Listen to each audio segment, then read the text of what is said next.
Nobody believed him when he said his son visited every week. Not the nurses. Not the other residents.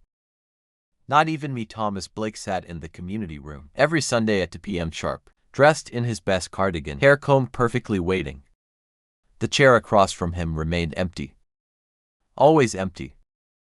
For 2 years I watched this ritual. 2 years of pressed shirts and polished shoes. 2 years of hope that never arrived. I'm Dr. Robert, and I've worked at Meadowbrook Nursing Home for 17 years. I've seen families reunite. I've seen grudges dissolved. I've seen miracles. But I've also seen something far more common, something that breaks my heart every single day. I've seen parents waiting for children who never come. Thomas Blake's story isn't unique, but it's the one that haunts me most. Let me take you back to where it all began. Thomas Blake wasn't just any resident. Before Meadowbrook, he was the Thomas Blake, the architect behind the Morrison Tower in downtown Seattle, the Riverside Convention Center, and at least a dozen buildings that reshaped our city's skyline. When he walked into our facility 2 years ago, I recognized him immediately from the newspapers. His son Robert Blake Jr. brought him in on a Tuesday morning. I remembered because Tuesdays are usually quiet, but that day felt different. Robert Jr. was exactly what you'd expect from a successful corporate lawyer. Expensive suit, confident handshake, the kind of smile that doesn't quite reach the eyes. "My father will have the best care here," Robert Jr. said, signing the admission papers without looking up. "I travel extensively for work. This is the best solution." Thomas stood beside him, silent. His hands trembled slightly, not from illness but from something else. Something I'd learned to recognize as resignation. "I'll visit every week," Robert Jr. promised, finally looking at his father. "Every Sunday at 2 p.m. Just like our old Sunday dinners, Dad." Thomas's eyes brightened just for a moment. The first Sunday came. Thomas woke up at 6 a.m., though visiting hours didn't start until 1 p.m. He showered, shaved carefully, put on the navy cardigan his late wife had given 30 years ago. By noon, he was in the community room, sitting in his usual chair, the empty chair across from him, waiting.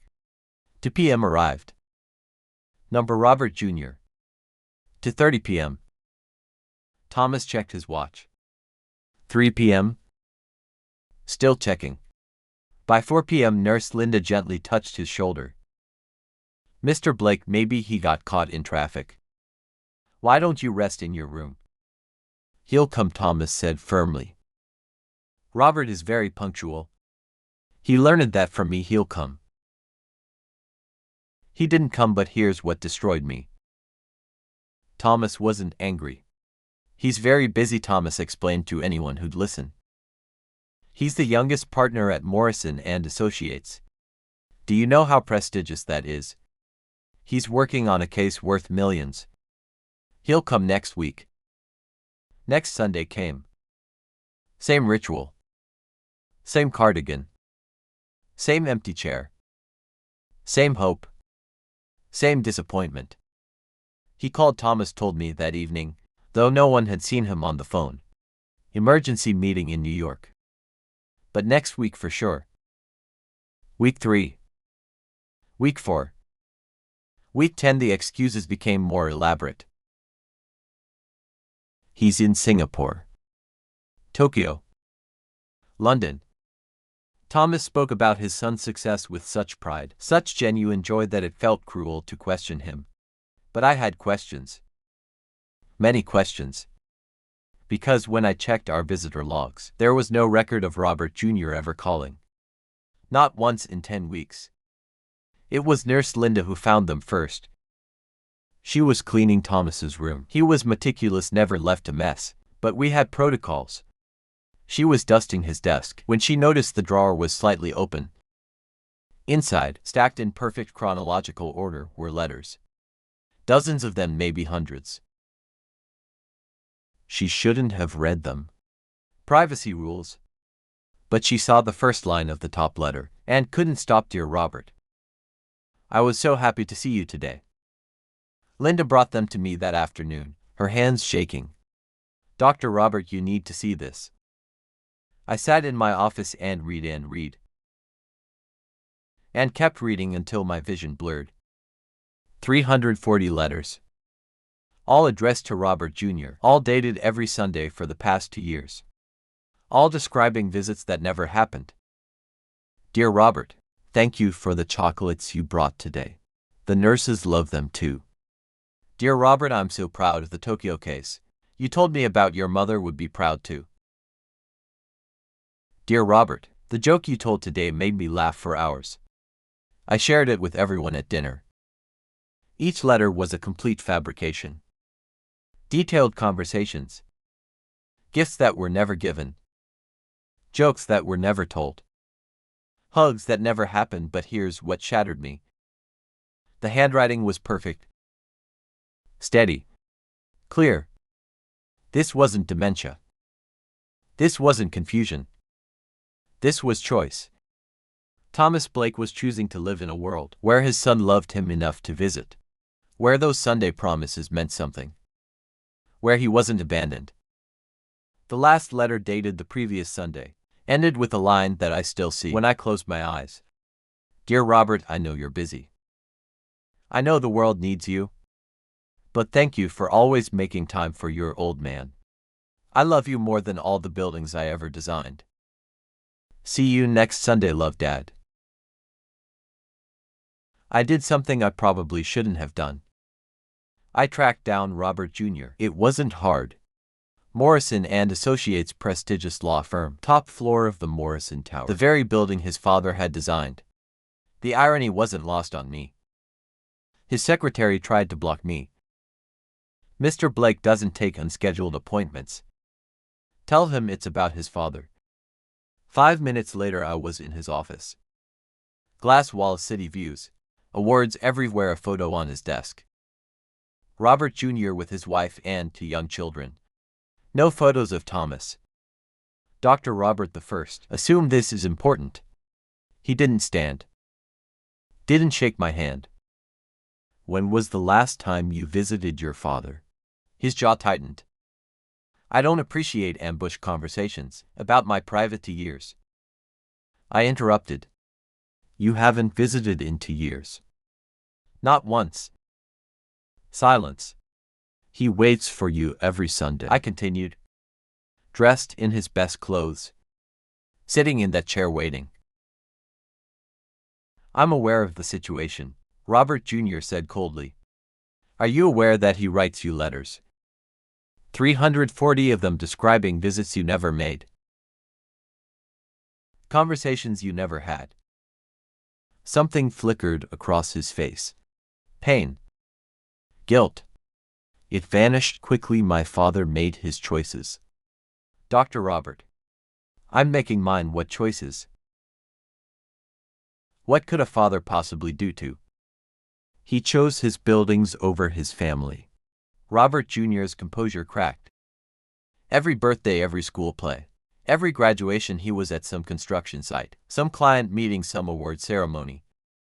My mother raised me alone, while he built monuments to his own ego. His voice rose. Do you know what it's like to grow up invisible to your own father? To compete with concrete and steel for his attention? So this is revenge? I asked quietly. This is justice. He straightened his tie, composure returning. He's safe.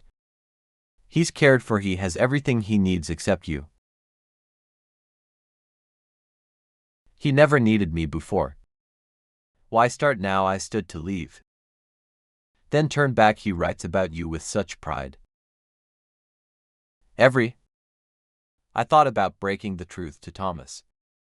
I thought about showing him the visitor logs, the evidence of his son's absence. But what good would it do? Delusion or not, those letters were keeping him alive. Every Sunday he'd dress up. Wait. Then return to his room and write another letter, describing a visit that never happened. The ritual gave him purpose, structure, hope. Until week 87, I found him in the community room. On a Tuesday afternoon, sitting in his usual chair, but something was different. The empty chair across from him was pulled closer than usual. His hands rested on his knees, trembling. Thomas. You okay?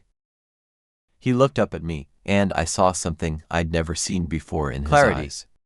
He's not coming, is he? Dr. Robert. The air left my lungs. Thomas. It's okay, he said softly. I think I've always known. But it was easier to pretend. Does that make me pathetic? It makes you human. He smiled, but it was the saddest smile I'd ever seen. I thought if I waited long enough, if I believed hard enough, it would become true. That's foolish. Isn't it? It's hopeful. Hope, he repeated, testing the word. I designed buildings on hope. Drew blueprints for structures that didn't exist yet. Convinced clients to invest millions in my visions. Hope was my profession. He stood slowly, his legs unsteady. But you can't blueprint love, Dr. Robert. You can't design someone into caring.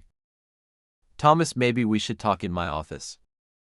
I need to write a letter. He interrupted my last one. Would you help me to my room? I helped Thomas to his desk. He pulled out his special stationery, the expensive kind he'd been saving, and uncapped his fountain pen. His hand shook as he wrote. I stood by the door ready to give him privacy, but he gestured for me to stay. Someone should witness this, he said. Someone should know. I watched him write for 45 minutes. When he finished, he folded the letter, carefully placed it in an envelope, and handed it to me. Would you mail this, Dr. Robert? I don't trust myself to do it. Of course. Thank you. He stood, walked to his bed, laid down fully clothed, still in his Sunday cardigan, and closed his eyes. Thomas, it's only 4 p.m. Dinner is at 6.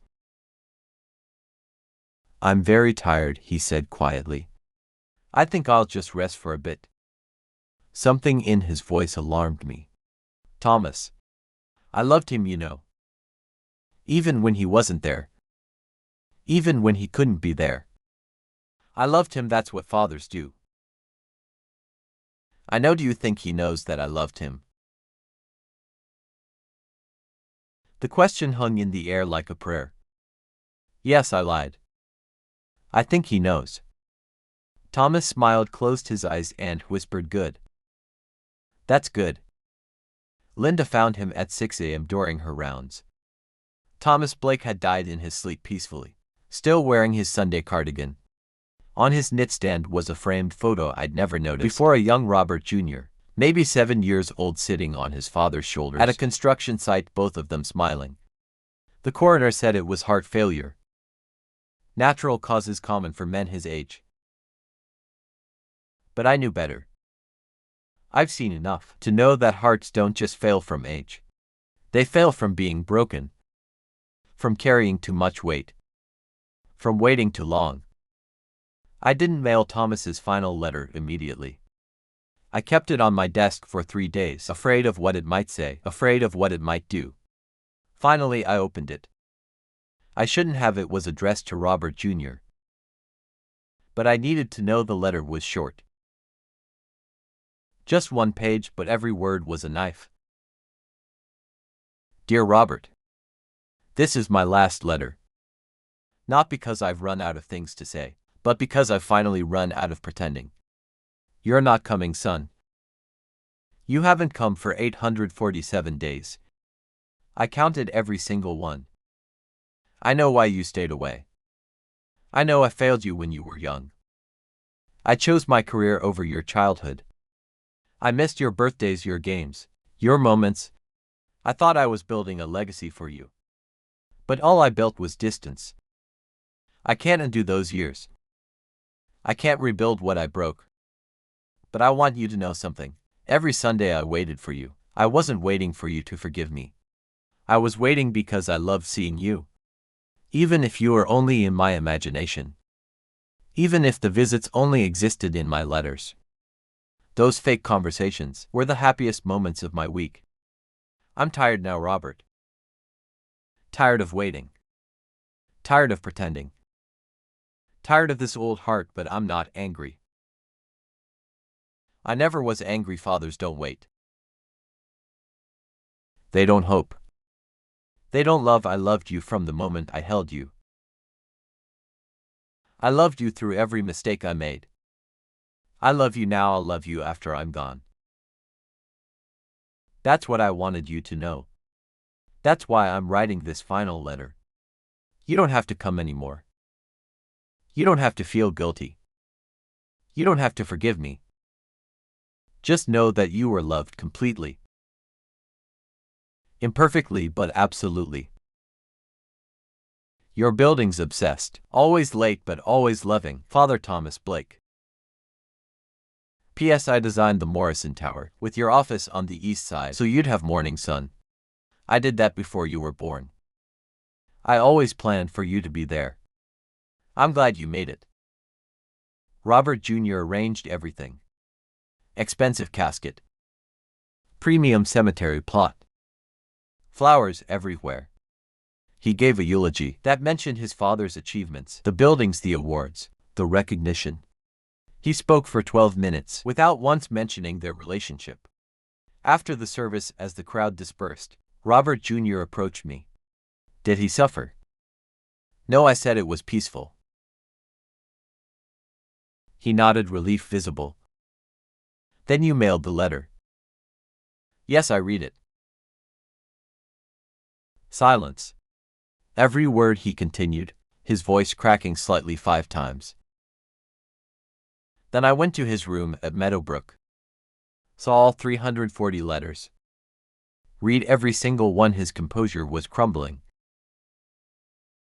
He wrote about conversations we never had. Jokes I never told. Hugs I never gave. And every letter ended with, "See you next Sunday." Yes, I could have given him those Sundays. Dr. Robert. Real ones. I had the time, I just didn't want to. Mr. Blake. The Morrison Tower, he interrupted. He said in his letter, he designed my office for morning sun. I never knew that. I've worked there for 8 years. And never knew he did that for me. He pulled out Thomas's final letter from his jacket pocket. It was wrinkled. Obviously read many times. He loved me after everything. After I abandoned him, he loved me. Yes, and now he's gone. Yes. Robert Jr. looked at me, and for the first time, I saw his father in his eyes. The same sadness. The same regret. The same too late realization. I waited too long, didn't I? I didn't answer some questions. Don't need answers. The truth is too obvious, too painful. He walked away, clutching that letter, like a lifeline to a man who was already gone. Today is Sunday, 2 p.m.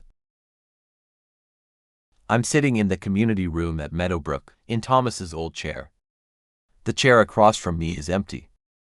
But I'm not waiting for anyone. I'm just sitting here, thinking about a man who waited for 847 days. Thinking about a son who will spend the rest of his life regretting those 847 missed Sundays. New residents come and go.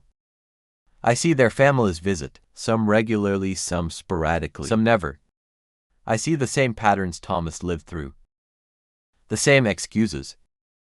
The same empty chairs. And I wonder how many people are waiting right now. In nursing homes, in hospitals, in empty houses. Waiting for children, siblings, friends who promised next week and meant never. How many letters are being written to people who will never read them until it's too late? I found something in Thomas's desk after the funeral. A blueprint. Hand-drawn, dated 3 weeks before he died. It was a design for a small garden bench. Simple, elegant, perfect at the bottom. In his precise architectural handwriting, for Robert Jr. and his children. May they have the time I never made. He was still hoping. Even in those final days. Still planning for a future with his son. That blueprint is framed in my office now. I look at it every day. It reminds me that love doesn't stop just because it's not returned. That father's wait. That hope, even delusional hope, is sometimes all we have. Robert Jr. visits Meadowbrook now. Not to see his father, obviously. Thomas is gone, but every Sunday at 2 p.m.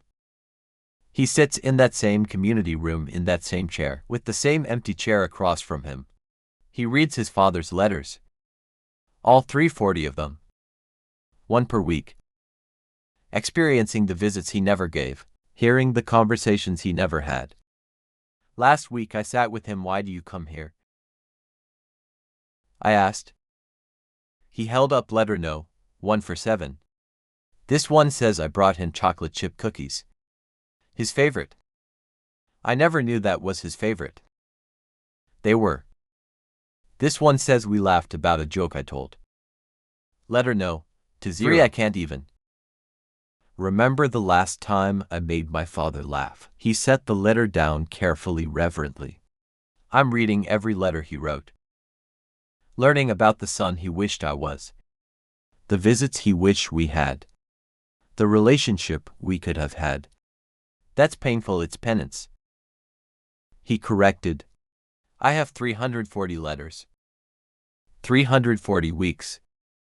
Minus 1.5 years of Sundays. Reading about what I destroyed.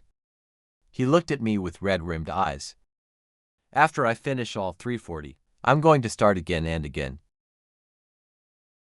Until I spend as many Sundays here as he waiting for me 847 Sundays. 16 years. Robert. It won't bring him back, he interrupted. I know that, but maybe if I sit in this chair long enough, wait long enough, hope long enough, maybe I'll understand what I threw away. He pulled out letter No. 48 dated for next week. Did you know he was proud of me, Dr. Robert? Every letter. Every single one. My brilliant son. My successful son. I was furious at him my entire life for choosing work over family. And then I did exactly the same thing. You can't change the past. No, he agreed. But I can honor it. I can sit in this chair and feel what he felt. The waiting. The hoping. The loving someone who doesn't show up. He stood to leave, then turned back. My daughter asked why I come here every Sunday. She's 7.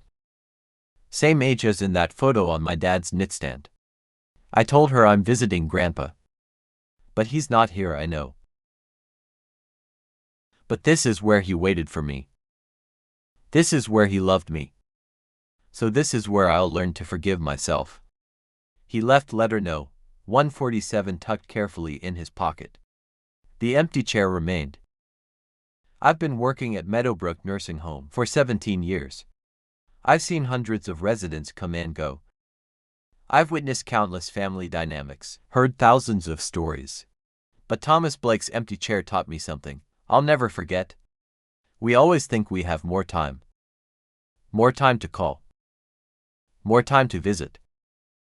More time to say I love you. More time to forgive. More time to be forgiven.